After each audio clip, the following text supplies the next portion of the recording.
Olá, bem-vindos ao Giard Lab. Meu nome é Gustavo Giardi, sou desenvolvedor de jogos e nesse canal eu mostro o desenvolvimento dos meus estudos e experimentos. Cordas. Elas estão presentes nos jogos das mais diversas formas, desde um cipó para o jogador se balançar de uma plataforma para outra até o elemento central de um quebra-cabeças. Cada game usando a física desse objeto para atender às necessidades da mecânica. Com tantas aplicações para as cordas, era esperado que surgissem várias maneiras de implementar a sua física. Hoje é fácil encontrar vários tutoriais ensinando como criar uma corda para o seu jogo, porém, a grande maioria apresenta um método que possui algumas limitações. Para não me ver refém desses limites, eu criei algo que apelidei de cordas não hierárquicas.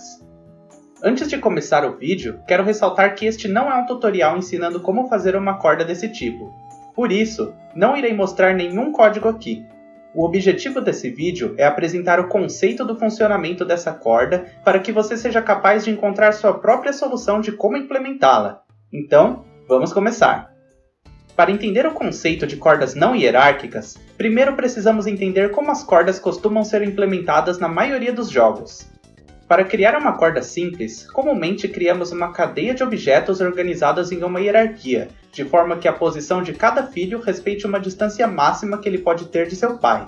Por exemplo, se tivermos uma corda de 3 metros, podemos dividi-la em 3 pontos que terão uma distância máxima de 1,5 m entre pais e filhos.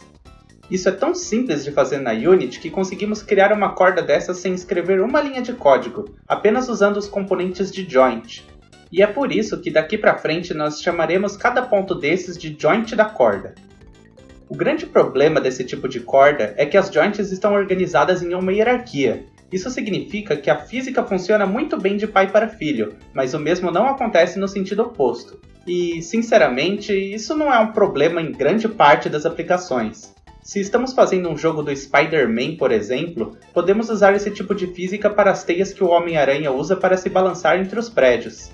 Isso funciona muito bem porque, mesmo que o aranha esteja bem fora de forma, ele nunca vai mover o prédio com o próprio peso. Por outro lado, enquanto estiver presa no prédio, a distância do nosso herói até o edifício nunca será maior do que o comprimento da teia. Outro lugar onde vemos isso funcionando muito bem são os inimigos Chain Chomp da série Super Mario. Não importa o quanto eles puxem a corrente, o bloco onde estão presos nunca sai do lugar.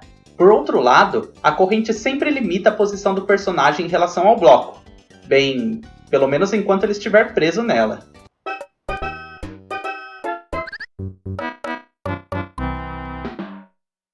Mas vamos para o seguinte caso. 2 personagens puxando uma mesma corda, um de cada lado.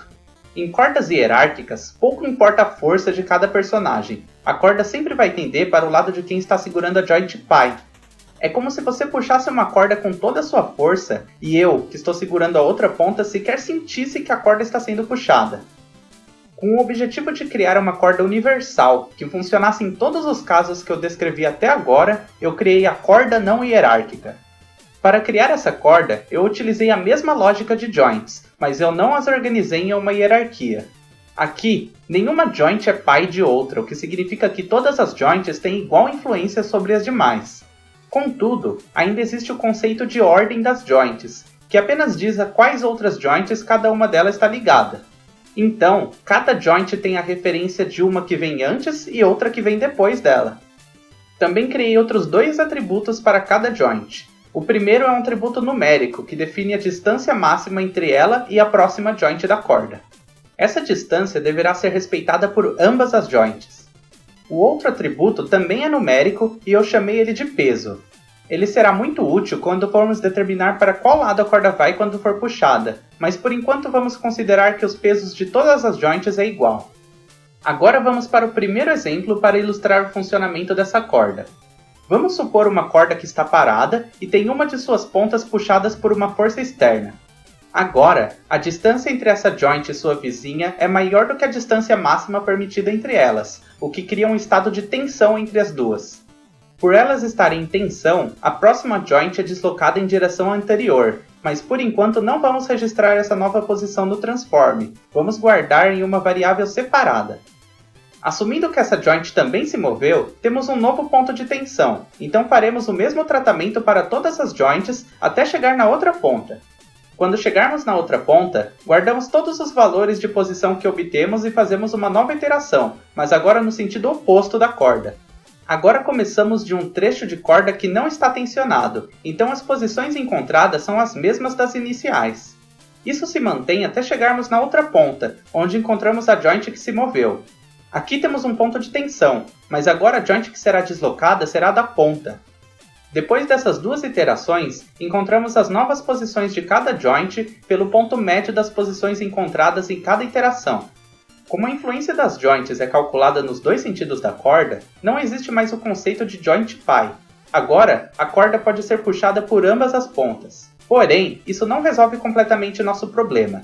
Note que a primeira joint só foi afetada pelo peso de sua vizinha, mas sequer sentiu a influência da joint da outra ponta. Se a outra ponta da corda estivesse presa em uma parede, a primeira joint teria se movido da mesma forma. Por isso, temos que aplicar os pesos no nosso cálculo. Vamos supor a mesma situação, mas agora levando em conta os pesos das joints, que nesse caso será igual para todas. Agora, quando determinamos a nova posição da segunda joint, levamos em conta o peso dela e da anterior. Quanto maior o peso da anterior, maior será o deslocamento dela. Como as duas têm o mesmo peso, o deslocamento dessa joint será somente metade do necessário para que a distância máxima seja respeitada. Além de guardar a posição que encontramos, vamos guardar em uma variável separada o valor do peso da joint que causou essa influência. No segundo trecho de tensão, o mesmo acontece, mas agora o peso sentido pela terceira joint será os pesos da segunda e da primeira somados. Isso acontece porque a corda está esticada em todo esse trecho. O mesmo não aconteceria se houvesse uma curva no caminho. Guardamos mais uma vez a posição encontrada e o peso da influência, que será os pesos das duas primeiras joints somados. Repetimos o processo até o fim da corda e fazemos uma nova iteração no sentido oposto, encontrando novas posições com novos pesos de influência. Agora, a posição resultante será a média das duas posições encontradas ponderadas pelos pesos. Note que a corda se moveu muito menos agora, pois ela está sob influência dos pesos de todas as outras joints. Se aumentarmos o peso da joint da outra ponta, a primeira joint nem sairá do lugar, criando um efeito semelhante às cordas hierárquicas. Agora, se dois personagens puxarem a corda, seu movimento será determinado pelo peso das joints, que pode ser definido como a força de cada personagem. Vale lembrar que o peso de um trecho de tensão só é levado para o próximo trecho se a corda estiver esticada entre as joints. Até agora os cálculos foram muito fáceis, mas e se eu propor a seguinte situação? Temos uma corda não esticada sendo puxada por dois pontos diferentes em direções não paralelas. Para onde nossa corda vai? Vamos supor que ambas as joints que estão sendo puxadas têm peso 1 e a joint entre elas tem um peso desprezível. Se fizermos a iteração nos dois sentidos, chegaremos a um resultado onde cada joint se move livremente para a direção na qual está sendo puxada. Isso acontece porque a corda não está esticada entre elas, então uma joint não é afetada pelo peso da outra. Porém, para qual lado a joint do meio deve ir? Você deve pensar que o cálculo será o mesmo nesse caso, basta fazer a média entre as duas posições encontradas. Contudo, se pegarmos esse ponto no meio, notaremos que ele não respeitará nenhuma das distâncias máximas entre as joints. Por isso, aqui teremos que fazer um cálculo diferente, que não nos trará uma posição perfeita para resolver nosso problema, mas certamente será uma aproximação muito mais válida. Vamos isolar a joint em questão junto dos dois pontos para onde ela deveria ir. Traçamos duas retas perpendiculares às direções de cada trecho de corda, de forma que passem pelos pontos de influência da joint. O ponto onde essas duas retas se encontrarem será o resultado que buscamos. Descrevendo nosso resultado dessa forma torna a lógica bem visual, mas na hora de traduzir isso em código nós temos que transformar essa lógica em uma expressão matemática. Parece complicado em um primeiro momento, mas garanto que é bem tranquilo e requer apenas um pouco de trigonometria básica. Depois de obter esse resultado, faremos uma última verificação. Traçamos uma reta ligando as duas joints vizinhas e verificamos se o caminho entre as posições inicial e resultante da joint cruza essa reta. Se cruzar, limitamos a posição resultante para o ponto do cruzamento. Isso evitará que a joint fique balançando infinitamente e nunca encontre um ponto de inércia. Agora que cada joint respeita a posição das demais, vamos fazer com que suas velocidades respeitem essa regra. A ideia é que cada joint deve limitar a velocidade da outra quando estiverem em tensão e suas velocidades contribuírem para que elas se distanciem ainda mais. Isso fará com que a corda tenha um balanço mais natural. Considerando duas joints em tensão, onde uma delas possui uma velocidade com um vetor contrário à direção da outra, aplicamos um limite à velocidade seguindo a seguinte lógica. Primeiro dividimos a velocidade em dois vetores, um paralelo à corda e outro perpendicular. O vetor paralelo é influenciado pelo peso da outra joint. Quanto maior o peso dela, menor esse vetor se torna. Após aplicar essa influência, somamos os vetores novamente e obtemos a velocidade resultante. Aplicando essa lógica, quando o Spider-Man pular de um prédio, a teia fará com que sua velocidade de queda se ajuste, criando um movimento arqueado. Mas e se o Homem-Aranha estiver segurando duas teias? Esse seria o caso de uma joint no meio da corda, e o cálculo da velocidade resultante nesse caso é um pouco mais complexo. Primeiro isolamos cada lado da corda e calculamos uma velocidade resultante para cada um deles. Depois, projetamos cada resultante na corda oposta e calculamos as resultantes novamente.